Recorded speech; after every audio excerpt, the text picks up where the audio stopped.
What's poppin', crackin', shaking, baby? It's your boy Q.U.E from the award-winning #1 spot, man. Hey, it's definitely an honor and a pleasure, man, to introduce my next guest, man. We got the Renaissance man right now, man, doing big things, man, in the H, man, both money and abroad, man.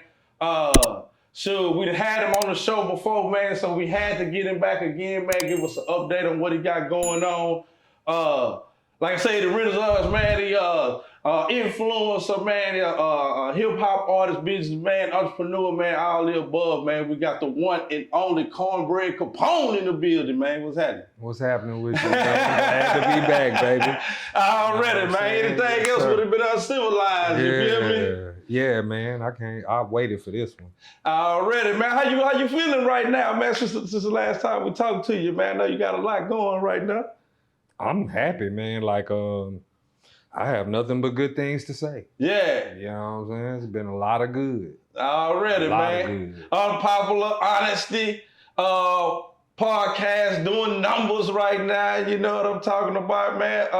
Would you speak to us a little bit about that, man? How did the Unpopular Honesty podcast come about? Well, at first I had Flames radio show, Mm-hmm. but then Flames radio show went on a hiatus, and I said I needed something to fill in that space. That became Unpopular Honesty. Yeah. The change in my Unpopular Honesty, it was probably, I'll say by summertime, when I said, you know what? I need to move my platform to a place where it will be appreciated. For sure. For sure. And once that happened, it seemed like it's nothing but good came after that. Because doors started to open up. Opportunities started to present themselves. People start reaching out saying, yeah, I do want to be on the platform. A lot of good came out of just moving it from where it was to where it is now. Yeah. I'm happy about that. Yeah. Man, that's awesome. Very happy. That's awesome. And how did you come up with that name, man? I kind of have my own, you know, what I feel you got it from, because, I mean, you pretty much brutally honest on that mug, no filter, you feel me? But how did you come up with Unpopular Honesty? I think I said it in a song. Yeah. I said, and that's usually how a lot of the nucleus of a lot of my creations begin. I end up saying it in a song and not realizing till I come back and I listen to it and I say, what? But Unpopular Honesty was just something that I said, well, in hip hop, you don't have people being honest because it's a lot of ass kissing, boot licking, dick licking, testicle riding. Come on. It's a whole bunch of BS, and nobody wants to be honest and say, you know what, this is bullshit. Yeah. You know what I'm saying? Yeah. And even me, I mean, with having a platform called Unpopular Honesty, trust and believe I be wanting to get on there and say some raw shit. But because of YouTube and its guidelines, and you can't say certain things, I can't really just come out and say what I really want to say. Yeah. But the people that know me personally know how I feel. Yeah. So you gotta be political on that, man. You have to be political. You know. Yeah, I know how it is though. But like I told you before, even when you had me on the show, man, like I love the content, man, because like you pretty much bring back that nostalgia or the essence of what hip hop was, or at least putting out that information. You feel me? Before, I guess hip hop kind of made this turn or transition into what it is now. You know what I'm saying? 50 plus years, you know what I'm saying? Hip hop has been around. So what do you feel like what's the turn of hip hop? I guess I don't want to say necessarily for the worst, but what do you feel like hip hop made its transition from the music that Kornbread loved to listen to man, there's some bugs. I say it happened by 2007 because that's about the time frame that I stopped listening to secular radio. I stopped watching award shows. I just withdrew from a lot of things because I felt like pretty much since the 2000s, somebody had just been adding water to hip hop. Every year they add a cup of water, a cup of water. And then by the time you get to 2007, this is a unique time because digital is coming into play. The old school way of making music falling out of the mix. Right. Then you got the internet, you know, with the opposites of YouTube and all these streaming platforms. They starting to come into play about this time. So now it's changing the way that we consume music, changing the way we listen to music. And then with that came, I guess, just artists who's just like, you know what, I could care less about the quality. I could care less about the content. I'ma just throw whatever out there and hope it stick to the wall. Yeah. And that's what it started sounding like. And then you got people who come out and are influenced by these people who just throw it and stick it to the wall. And now next thing you know, you have a whole generation of whack ass motherfuckers. Yeah. You know what I'm saying?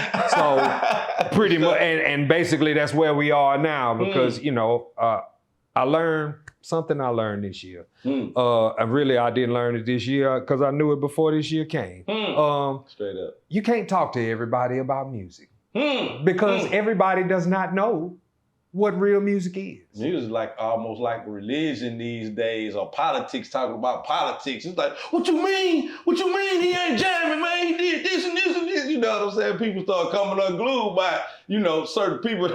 And I got one question. I got one question that'll kill it all. Yeah.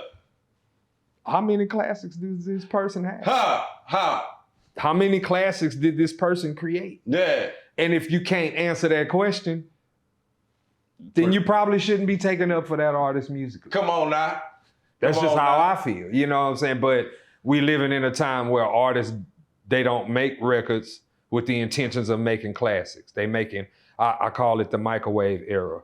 We come from the stove cooked era. Come on, man. Come on, stove cooked food. Come on. You can put that in the refrigerator. Come on. And eat on that for a week. Straight up. Microwave is Hot Pocket. Come on. 30 seconds. Bing. All right. You know what I'm saying? And then 30 minutes later, you're hungry again. Another Hot Pocket. Bing. And that's how they putting out music. And I'm just being real. It's like this is the microwave era. And hey, some people don't like it. I don't know, man. But this is what I call it. I mean, that's pretty interesting though, man. Just the turn that hip hop took. Like even in certain artists, even old school that I used, like they were hot within that era. You know what I'm saying? Like, well, I ain't gonna name no artists. I don't put nobody on, throw nobody on the bus. But it was certain artists like they was jamming during that era. But like now, you couldn't even catch me listening to them bars, you know. But I feel like yet and still, artists had more originality back then. Right. You know, it's kind of certain artists ushered in certain genres, I guess trap and, you know, this and that. So everybody was like, oh, if this person can do this here, then I'm going to run with this too. And, you know, I'm the biggest, you know. You do know where trap came from, huh? I really don't. Well, a lot of people accredit it to T.I., but I don't know per se. Where? 3-6 Mafia.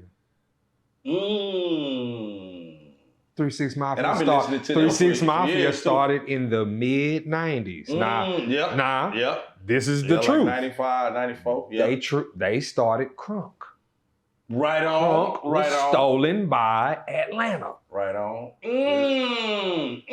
But that came from Memphis. Yeah. Now out of crunk came trap. As a subgenre. Right on. Okay. I can see that though. So they wrote the blueprint for, and it started in the 90s. So they started that blueprint, and then trap came, and then out of trap came drill. Now drill, I would say drill probably originated in Chicago. That? I don't even know what that really is. What is drill? I think drill is just I guess like it's they throw out. Like do this here, do this there, like commands. It's like basically just talking about death. Like Damn, that's deep. You know what I'm saying? I mean, because the first people I heard do it were from Chicago. Yeah. Before anybody else did. You know what I'm saying? And all they were talking about was what they were doing. Yeah. You know what I'm saying? Before it became popular to do.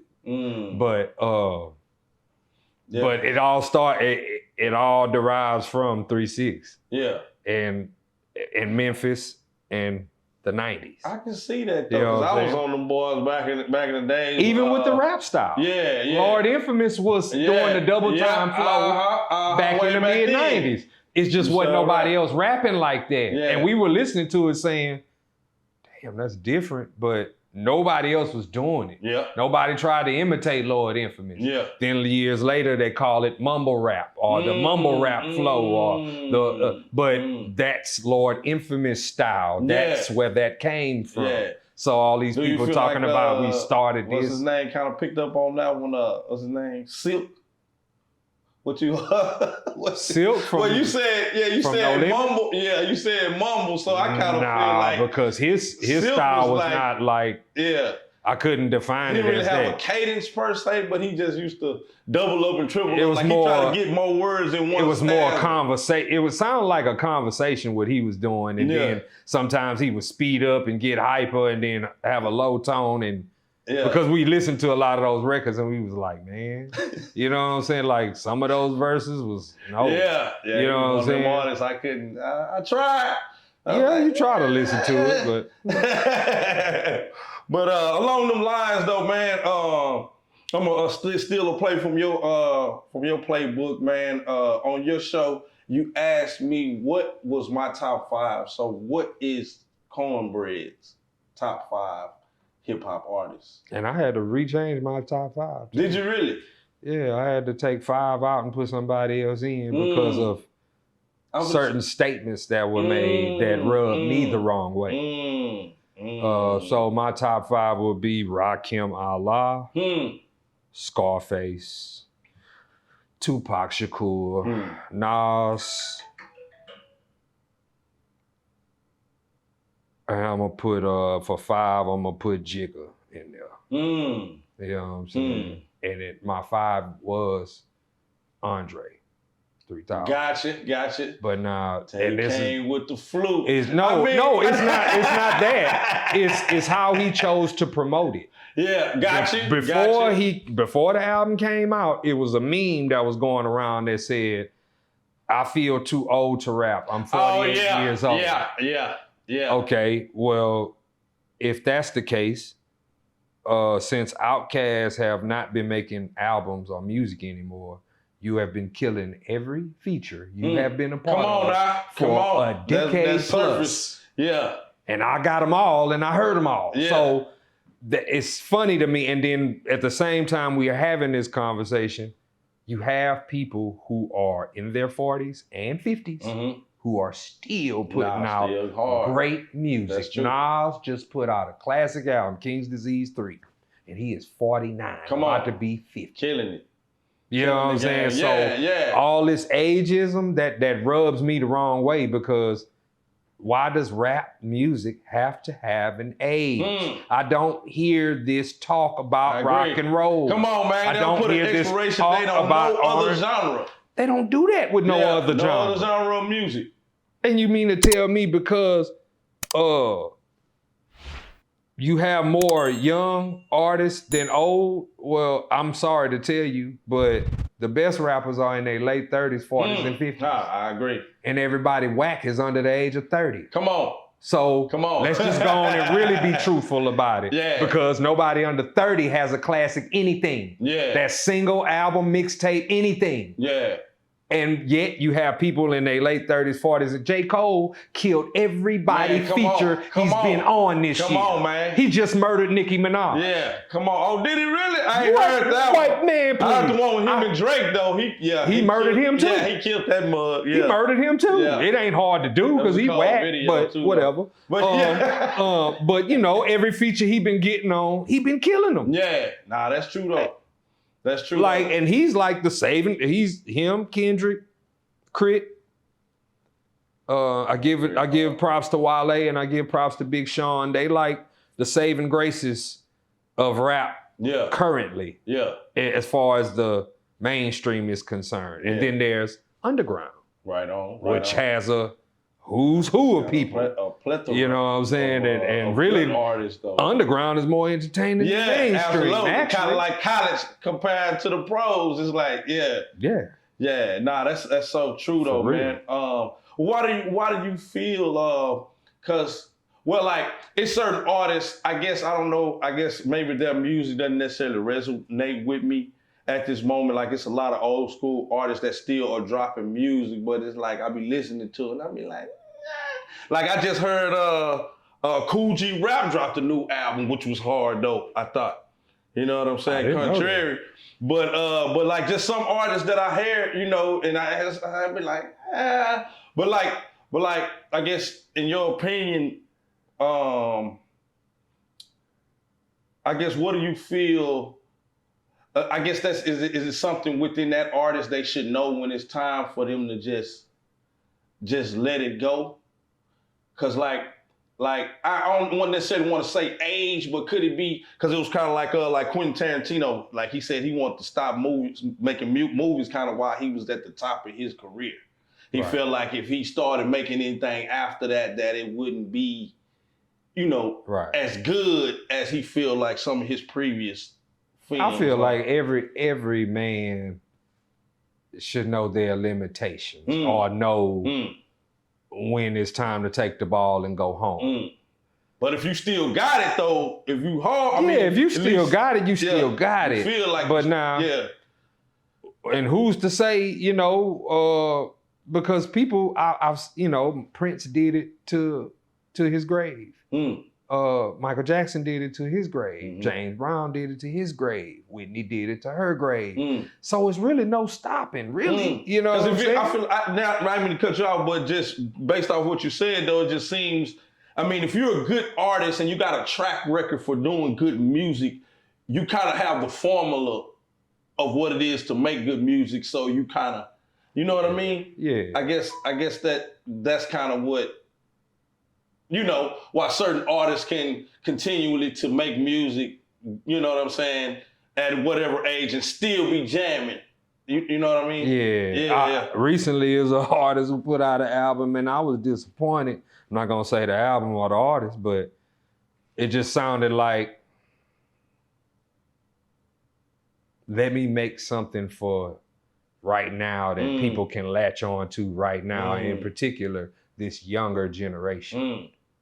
And it's mixed results. Yeah. Because you got some people that like it, and then you got people like me who like, they ain't even listening to it. Right. I mean, at least I gave it a chance to listen to it because the artist is from my era. Right. You know what I'm saying? So I'm gonna always give you that consideration. Right. But when I looked at the track list and saw the features, I got turned off because, you know, you first of all, the features can make or break your album. Yeah, and that is true. And let's just say this ain't no classic album by no stretch of the imagination. You know what I'm saying? So we can go on and put that out there. But what I'm saying is, if you're an artist and you have been doing what you have been doing successfully, you don't have to try to fit in. Right on. You can do you and make people adjust to you. Yeah, for sure. Because I've watched Nas did similar with his work with Hit Boy. It was an updated producer who gave him an updated sound. Right on. And it worked for him. But he stuck to his formula. He ain't, you know, of course, I mean, he might have made a couple of records with a couple of whack artists. Right. But it wasn't an abundance. Right. It wasn't a, you know what I mean? It might have been 2 songs where he had some rappers who were, you know, less than 10% of his skill set on it. You know what I mean? But other than that, it was cool. You know what I'm saying? Because, and it helped him get a Grammy, it helped him get Grammy nominated, all that. Yeah. And it introduced him to a new audience of fans. Yeah. In addition to the ones that's been rocking with him since the 90s. Yeah. Now, that other artist should have looked at that and said, yeah, maybe that's what I should have done instead of just working with this new artist, and thinking that, oh, okay, I'm gonna put it all on one album. push it out there and it's gonna do good. Yeah. It don't really work like that at all. And then the remakes, a lot of people, man, please stop remaking people's songs. If y'all not gonna do them justice, y'all keep fucking these people's songs up, trashing these people's. These songs are terrible. That was hits all of before. them. All of them, man. Man, you heard that what they did to get throwed, man? No.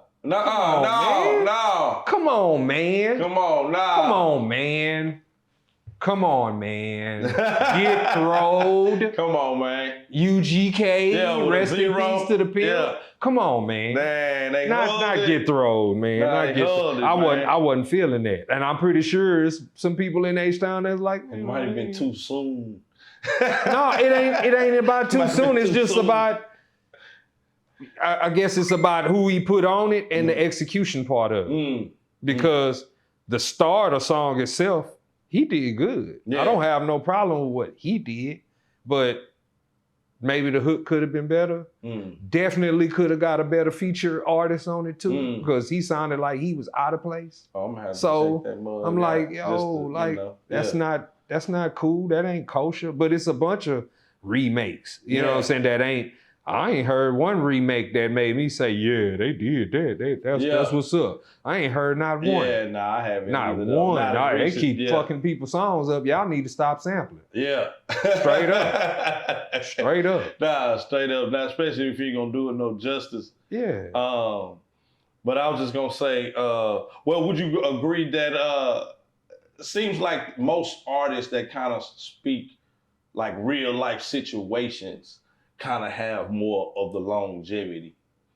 You know what I'm saying? Of course, like a Pac, you know what I'm saying, that's talking about real life situations and, you know, different scenarios and stuff like that of real life that kind of never goes out of style. You feel what I'm saying? Because history repeats itself, you know, a lot of the, you know, the same things continue happening. So would you agree with that? Like it's kind of what makes a good artist or a longevity artist that pretty much speaks about like real life situations. Like I would say NOS is probably one.